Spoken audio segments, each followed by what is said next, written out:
할렐루야. 귀한 찬양 하나님께서 영광 받아주신 줄 믿습니다. 올해는 여러분 무슨 해입니까? 제가 또 어려운 질문이었어요. 무슨 띠입니까? 용띠입니다. 용띠. 용도 종류가 5가지 용이 있다고 합니다. 올해는 무슨 용입니까? 청룡이라고 합니다. 청룡. 제가 어렸을 때 한자 시간에 자축, 인묘, 진사, 오미, 신유, 술해, 그래서 12가지 동물이 있어요. 그래서 여러분 중에서는 어떤 분은 말띠도 있고 뱀띠도 있고 쥐띠도 있고 양띠도 있고 소띠도 있고 또 자기 띠 이야기 안 했다고 그러면 안 돼요. 다 띠가 있어요. 그런데 제가 오늘 설교 준비하면서 새해를 맞으면서 보니까 12가지 동물 중에서 11가지 동물은 다 있는 동물이에요. 진짜 있는 동물이에요. 근데 용 보신 분 손 들어봐요. 사진하고 그림으로 봤지 실제 용 보신 분은 없을 거예요. 어떻게 보면 이것은 동양이나 서양이나 상상 속의 동물입니다. 우리가 이제 중국의 영향을 많이 받아가지고 12간지 또 40 해가지고 60 이렇게 도는 그런 우리 문화를 가지고 있습니다. 근데 용은 또 성경에서 요한계시록 보면은 또 붉은 용이라 해가지고 또 사탄과 또 어떻게 보면은 마귀의 또 이렇게 대명사로도 여겨지기도 합니다. 우리 교인에게 복은 세상에서 주는 복을 말하는 게 아닙니다. 우리가 받는 복은 하늘에서 내려오는 신령한 복, 그 복을 소유해야만이 우리에게 진정한 복이 임할 줄로 믿습니다. 자, 하나님의 복을 담아서 우리 옆에 분에게 다시 한번 인사합니다. 새해 복 많이 받으세요.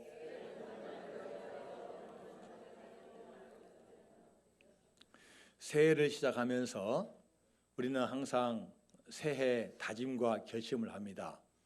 할 때 우리가 항상 중요하된 것은 과거의 문제를 분명하게 정리를 해야 됩니다. 물론 우리가 잊혀지지 않는 게 있습니다. 그러나 그 과거가 현재 영향을 미친다고 할지라도 이미 우리는 그 삶을 살고 있어요. 과거를 잘했든지 잘못했든지 그것은 맡겨버려야 됩니다. 그리고 중요한 것은 하나님께서 앞으로 2024년도에 할 새로운 일을 우리가 붙잡고 나아가야 되는 겁니다.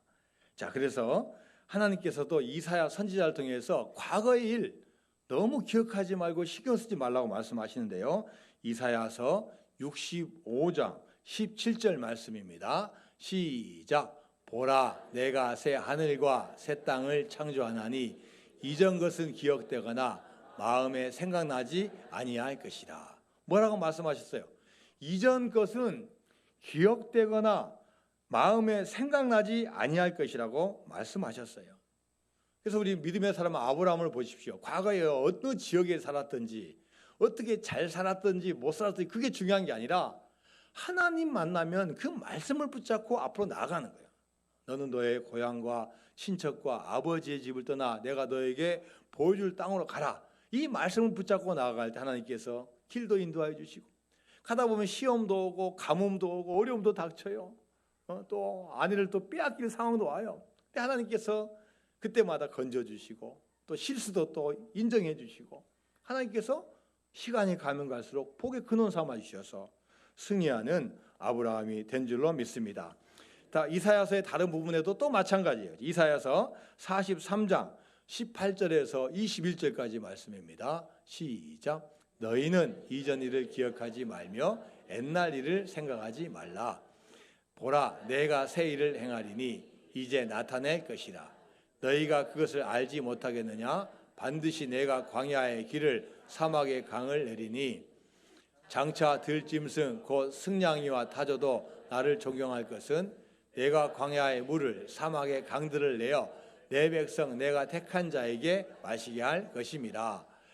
이 백성은 내가 나를 위하여 지었나니 나를 찬송하게 하려 함이니라. 아멘. 하나님은 너희는 이전 일을 기억하지 말며 옛날 일을 생각하지 말라고 말씀하십니다. 하나님, 우리가 과거에 매여 있는 거, 거기에 묻혀 사는 거 싫어하셔요. 혹시 과거에 상처가 있다 하더라도 이 상처를 딛고 빨리 일어서기를 바라셔요. 과거에 트라우마 있습니까? 이것도 하나님께서는 잊어버리기를 원하시고요.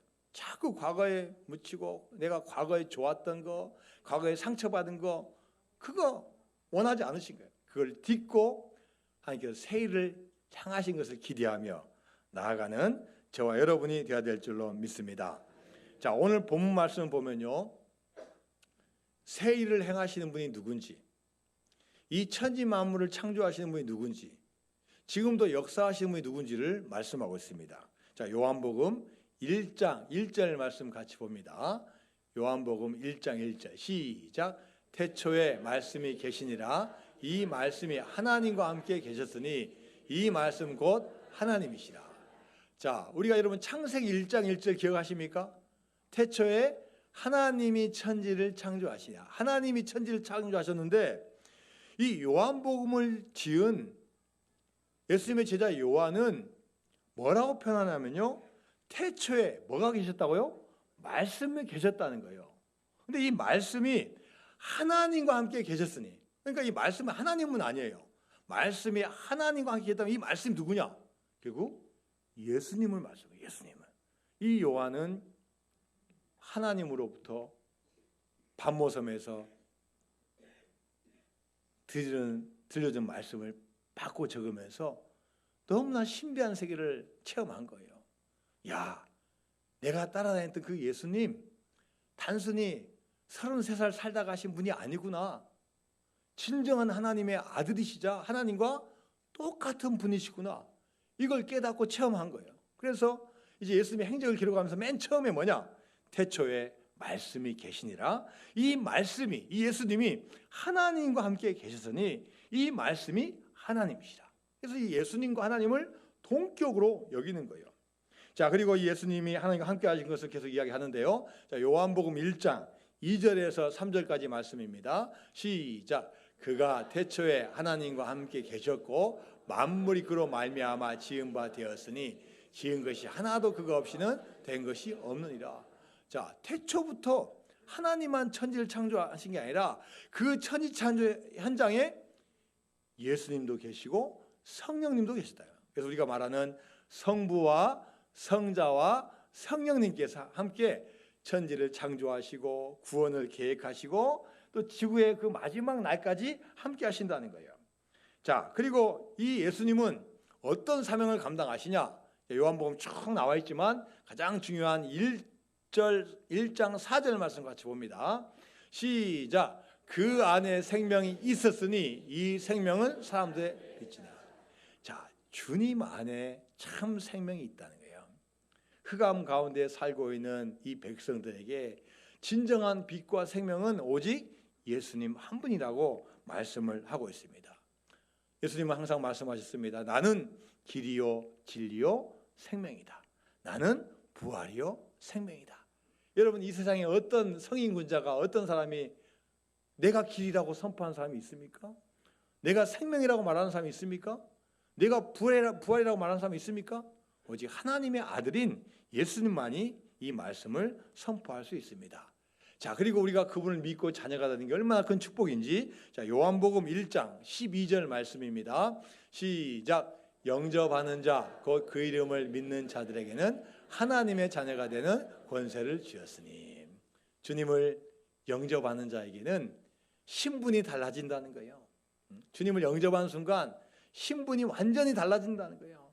그전엔 평범한 피조물이었는데 이제 주님을 영접하는 순간 하나님의 자녀가 되는 특권과 권세를 가지게 된다는 거예요. 찬송가 543장 1절 찬양을 한번 우리 가사 한번 띄워줘 보실래요? 자, 우리 같이 한번 찬양합니다. 어려운 일 당할 때 나의 믿음 적으나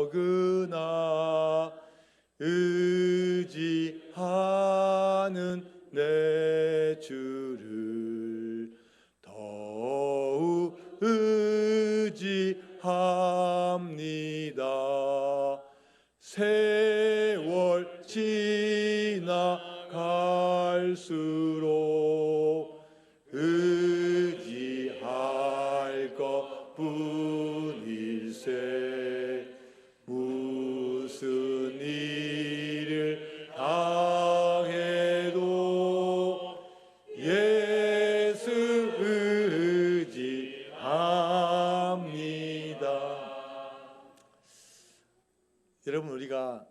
살아나갈 때 어려움을 당하지 않을 사람은 한 분도 없습니다. 다 시기가 틀리고 다 정도가 틀릴 뿐이지, 여러분, 내 마음대로 되는 인생이 어디가 있겠습니까?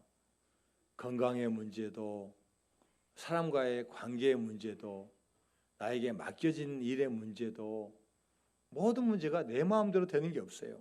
어려운 일 당합니다. 중요한 것은 어려운 일을 당할 때 내가 가장 첫 번째로 무엇을 의지하냐는 거예요. 여러분, 사람 의지하면 여러분 사람한테 응답 받습니까? 물론 잠시 은혜 주고 잠시 도와줄 수 있지만, 여러분 인생 끝까지 책임져 주시는 사람인데 누가 있어요? 여러분, 목사님이 책임져 줍니까? 장로님이 책임져 줍니까? 뭐 아내가 책임져 줘, 남편이 책임져 줘요? 일순간 도와줄 수 있지만 끝까지 같이 할 수 없어요. 그래서 우리 교회는 누구를 붙잡아야 되냐? 오직 예수님 붙잡아야 돼요. 오직 주님 붙잡고 그 안에서 길을 발견하고 그 안에서 응답받고 그 안에서 하나님의 역사를 체험해야 될 줄로 믿습니다. 여러분, 내가 어디에 의지하냐가 중요해요. 하나님의 자녀로 살아갈 것인지 아니면 내가 세상의 흐름대로 살아갈 것인지 분명하게 선택을 해야 돼요.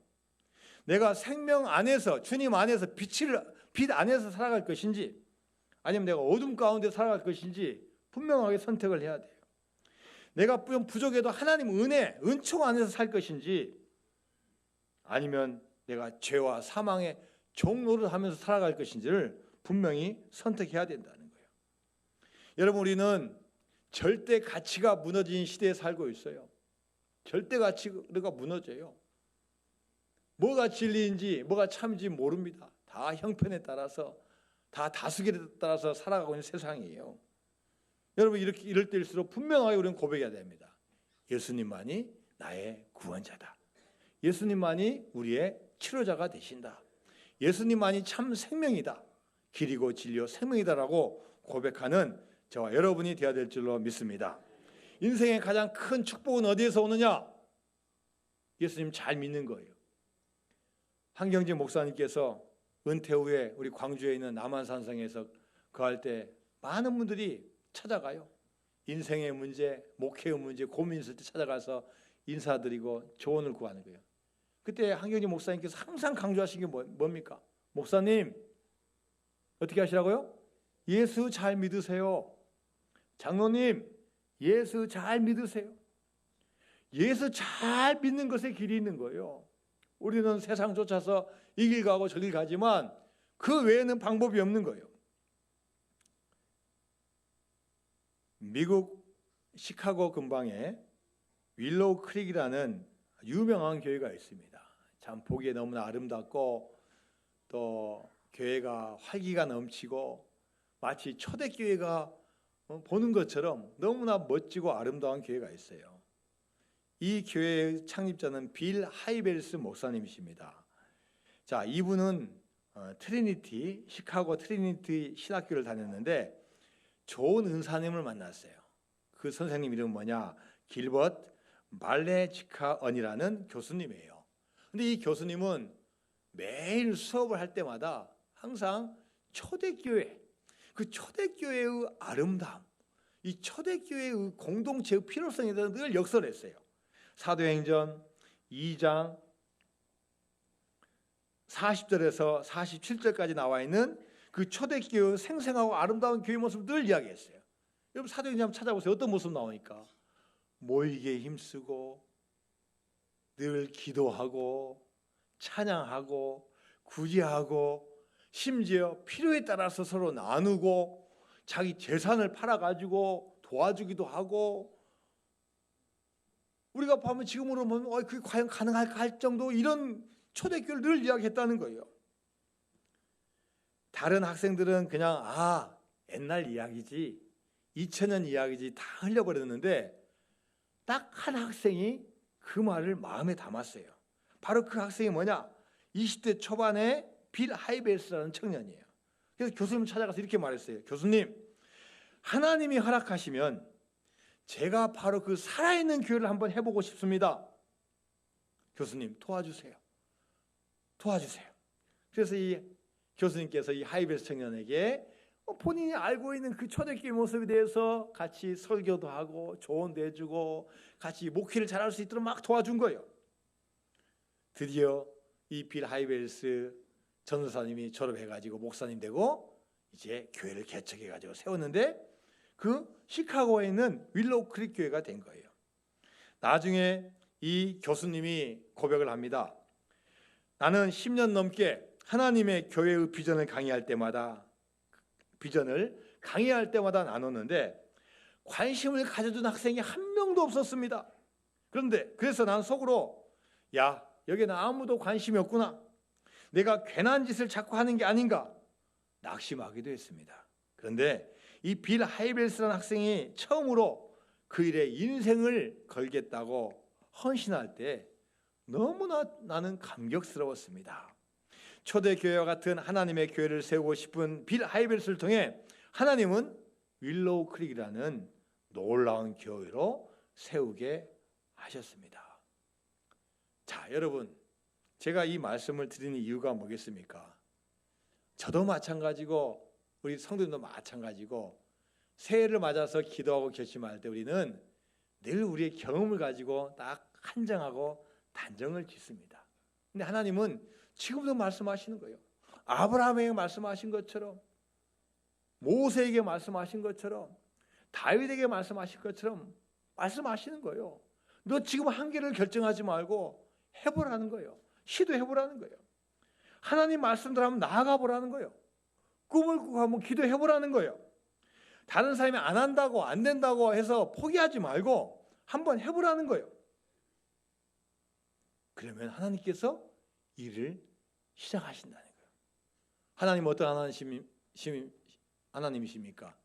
예레미야 33장 2절 말씀 보면은 하나님은 일을 성취하시는 여호와 하나님이셔요. 하나님은 일을 끌고 나가시는 하나님이셔요. 우리가 거기에 순종하고 나아가면 하나님께서 인정해 주시고 하나님께서 행하여 주실 줄로 믿습니다. 여러분, 어느 누구 눈치 보지 마십시오. 어느 누구 비교하지 마십시오.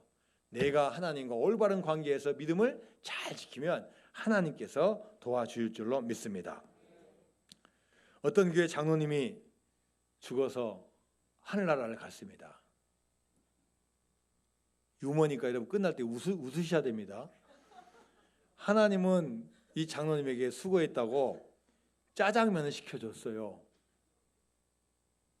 근데 그 교회에 또 어떤 집사님이 또 죽어서 하늘나라에 갔어요. 하나님은 또 그 집사님에게 수고했다고 짜장면에다가 더하기 탕수육을 시켜주셨어요. 혼자 하나님이 짜장면 줄 때는 하나님께서 나한테 짜장면까지 주니까 너무나 감격했는데 집사님에게 탕수육까지 주는 걸 보고 시험에 들었어. 아니, 하나님은 나한테는 짜장면만 줬는데 왜 집사님한테는 왜 탕수육까지 주지? 그래서 하나님께 따져 물었어요. 하나님, 어떻게 저보다 왜 집사님에게 더 좋은 것을 주십니까? 저는 교회를 위해서요 더 열심히 일했고 더 오랜 시간 동안 헌신하고 헌금도 많이 했습니다. 그때 하나님께서 웃으시면서 그에게 말씀하십니다. 야, 너보다 먼저 천국에 온 담임 목사는 여기서 무엇을 하고 있는지 한번 봐라. 장로님이 자세히 보니까 목사님이 들어오셨는데 뭐 하고 계세요? 짜장면 배달하고 있는 거예요. 웃어주셔서 감사합니다. 여러분, 비교하지 말라는 거예요. 세상에는 판사도 있고 검사도 있고 변호사도 있지만 하나님 일에는 오로지 다 한 분, 판사는 한 분밖에 없어요. 하나님 한 분입니다. 사람은 돈에 의해서 좌우되고 힘에 의해서 좌우되고 잘못된 생각에서 좌우되지만 하나님은 그렇지 않으신 분이에요. 우리의 마음을 다 아시는 분이에요. 내가 초신자이든 내가 집사든 내가 장로든 내가 목사든 다 똑같아요. 그 직분이 어느 직분이냐가 중요한 게 아니라 하나님과의 관계에서 내가 충실해야 된다는 거예요. 여러분, 2024년 새해에 무엇보다도 어떤 사람이나 어떤 것 바라보지 마시고 하나님 안에서 계획하고 하나님 안에서 실현하는 여러분 되시기를 주님의 이름으로 축원드립니다. 사도 바울이 주님 만나고 한 고백이 있어요. 고린도후서 4장 16절 말씀입니다. 시작. 그러므로 우리가 낙심하지 아니하노니 우리의 겉사람은 낡아지나 우리의 속사람은 날로 새로워지도다. 여러분, 사람은요 시간이 지나면 지날수록 늙어. 다 어떻게 보면 부패하고 다 늙어가는 거예요. 그러나 주님을 진정으로 만나면요 나이가 먹어도 날마다 새로워지는 거예요. 할렐루야. 출애굽 시대에 갈렙이 그런 사람이에요. 갈렙이 40대 때 모세의 명을 받아가지고 그 지책을 잘 수행해가지고요 가나안의 그 여정을 잘 이겨내고 나중에 나이가 85세가 되는 거예요. 85세가 되면 인생을 이제 마무리하고 이제는 적당히 해야 되는데 그때도 하나님을 향한 열정이 살아있는 거예요.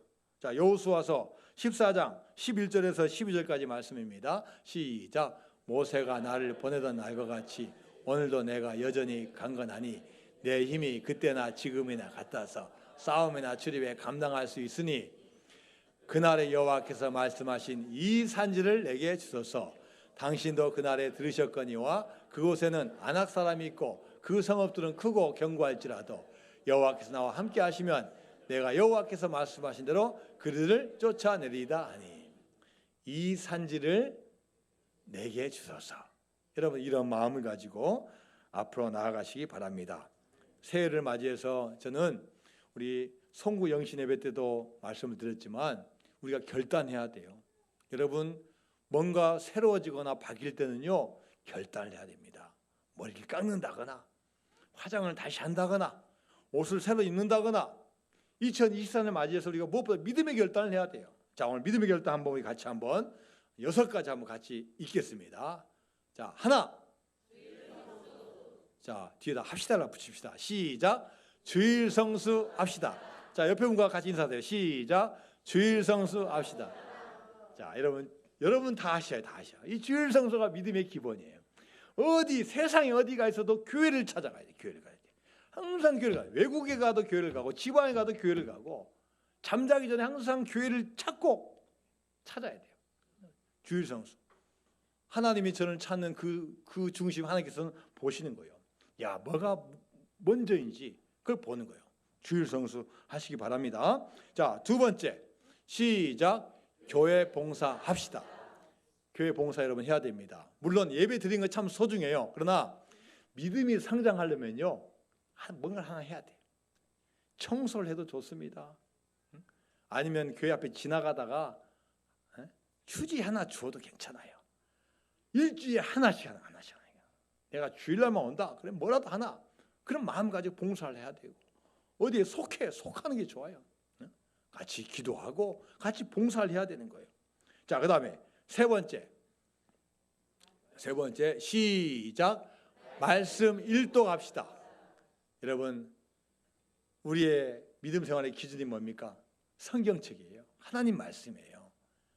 설교를 듣는 것도 필요하지만 내가 직접 내 눈으로 보고 내가 묵상하고 깨닫는 게 얼마나 큰 게인지 몰라요. 1년에 한 번을 읽어야 돼. 그래서 1년에 한 번 읽는 방법이 뭐가 있냐? 자, 한번 따라합니다. 매3주5. 자, 무슨 뜻이에요?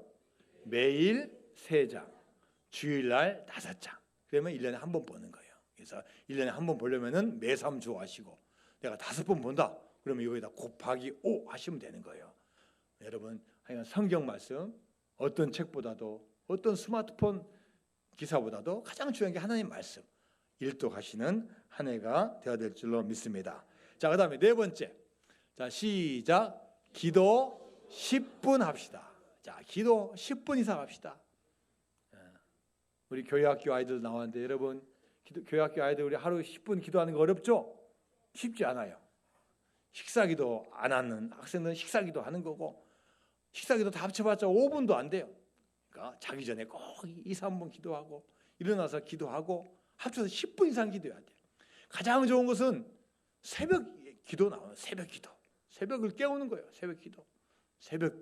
저녁 일찍 주무시고 새벽 기도 깨우고 교회 올 수 있으면 교회 오시고 아니면 유튜브로 또 들으시고 아니면 골방에서 여러분 들으시고 꼭 하루를 시작해야 돼요. 자, 그 다음에 5번째. 시작. 한 영혼 전도합시다. 자, 이건 중요한 거니까 옆에 분들 같이 합니다. 시작. 한 영혼 전도합시다. 올해 3월과 4월은 우리 이제 전도 축제를 합니다. 그동안 코로나 때문에 못했어요. 또 여러 가지 이유 때문에 못했어요. 이번에는 한 영혼 내가 전도하는 여러분 부담을 가지셔야 돼요. 근데 혼자 하면 힘드니까 교회에서 여러 가지 프로그램이나 여러 가지 제시할 거예요. 그대로 따라오시면 돼요. 한 7주 정도만 그대로 따라오셔서 한 명을 딱 전도하는 거예요. 그래서 우리가 많이 여러분에게 주변 분에게 권면하고 또 교육에 만들고 한 분을 우리가 등록시킬 수 있는 목표를 가지고 지금부터 기도하시고 영혼 구원의 사명을 감당해야 될 줄로 믿습니다. 자, 마지막 시작. 교회 중심의 생활합시다. 자, 여러분 알다시피 학생은 학교 중심이고 직장 있는 직장 중심이고 사업이면 사업장 중심이 이게 당연한 우리의 모습이에요. 그러나 여러분 항상 먼저가 중요해요. 먼저가 항상 나의 마음이 내가 무엇을 위해서 내가 살아야 되는지 항상 여러분 하나님 중심, 말씀 중심, 교회 중심으로 해서 이 세상에서 흔들리지 아니하고 주님의 길을 잘 가는 저와 여러분이 되어야 될 줄로 믿습니다. 자, 마지막으로 창세기 35장 15절 말씀을 우리 다 같이 한 목소리로 읽습니다. 창세기 35장 15절 말씀 시작. 하나님이 자기와 말씀하시던 곳의 이름을 베델이라 불렀더라. 야곱의 고백이고 또 야곱의 믿음입니다. 야곱은 집을 떠나서 외삼촌 라반 집에 갔고 거기에서 외삼촌과 속고 속이면서 인생을 열심히 살아왔어요. 결혼도 하고 또 자식도 낳고 많은 부를 얻었습니다. 그러나 늘 마음 가운데 평안이 없는 거예요. 형 에서를 만나야 되고 그 다음 고비를 넘겨야 돼요. 야곱이 진정으로 베델 하나님의 집에 거하는 건 뭡니까? 주님 앞에 나와서 예배하고 찬양하고 기도하는 거예요. 여러분 인생길 갈 때 어려운 일이 다 닥치는 거예요. 어려운 일 당할 때 다 있는 거예요. 여러분 이럴 때 어떻게 해야 되는 거예요? 야곱이 베델로 오기 전에 어떤 일을 당합니까? 딸 디나가 시내 구경 나갔다가 어려운 일 당하고 그것 때문에 오빠들이 복수하게 되고 아주 전쟁이 일어나는 거예요. 인생길에 어떤 일이 벌어질지 우리가 한시도 알 수가 없는 거예요. 그냥 잠깐 나갔다가 그 어마어마한 일이 벌어지는 거예요. 여러분 이럴 때 우리가 어떻게 해야 되겠습니까? 하나님과 만남을 소중히 여기고 그것에 집중을 해야 돼요. 그래서 이 야곱이 이 베델로 올라갈 때 이 모든 가족들에게 명령을 해요. 자, 지금 우리 집안에 있는 모든 이 우상을 섬긴 걸 다 버려라. 그동안 뭐 했다는 거예요? 하나님도 섬기고 이방신도 같이 섬겼다는 거예요. 그거 다 버리라는 거예요. 다 버려. 하나님 온전히 믿으려면 그거 버리라는 거예요. 그리고 자신을 정결케 하고 옷을 바꿔 입으라. 옷을 바꿔 입으라. 지금처럼 옷이 뭐 한 사람 앞에 수십 벌인 시대가 아니라 딱 한 벌 두 벌 있는 시대에 옷 과거의 거 과감히 버리고 새 옷을 챙겨 입으라는 거예요. 뭘 말합니까?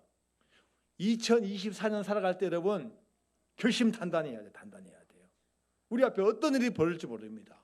이럴 때 주님 굳게 붙잡고 오직 주님 안에서 믿음으로 나가서 승리하시는 여러분 되시기를 주님의 이름으로 축원드립니다.